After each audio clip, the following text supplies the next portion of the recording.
A big decision from the Oregon Supreme Court. It upheld a decision by the Oregon Secretary of State to block Nicholas Kristof from the 2022 gubernatorial election because of residency rules. Fox's Mia Villanueva shows us how Kristof is responding to that decision. Kristof says he will not appeal the Oregon Supreme Court's decision. He says this is the end of the road for his campaign, but he's not going anywhere. He says he still plans to make a big difference here in Oregon. A disappointing outcome for Nicholas Kristof. The Oregon Supreme Court ruling Thursday morning that his name cannot appear on the May primary ballot for Oregon governor. According to court documents, Kristof, quote, did not satisfy the constitutional residency requirement, concluding that he had been a resident of New York State from early 2000s until December of 2020. We respect the justices' ruling, and we thank them for their thoughtful consideration of these issues. Under Oregon law, candidates have to have lived in Oregon 3 years before the election.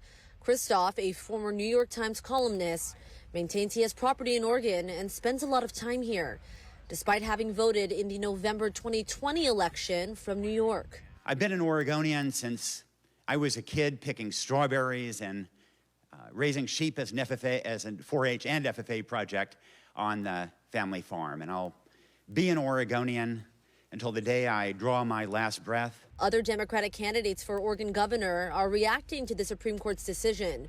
Tina Kotek saying she looks forward to working with Kristof as a fellow Democrat. Tobias Reed crediting Kristof for, quote, drawing attention to policies failing too many Oregonians. In a press conference Thursday morning, Kristof made it clear he remains committed to serving the state, though he doesn't know to what capacity moving forward. His main concerns are the homeless crisis and the criminal justice system in Oregon. Fundamentally, there are 22,000 children here who are homeless. 22,000. We have to fix that urgently. State Secretary Shemia Fagan also held a press conference Thursday morning following the Supreme Court's decision. Last month, Fagan made the decision to disqualify Kristof from the May primary ballot.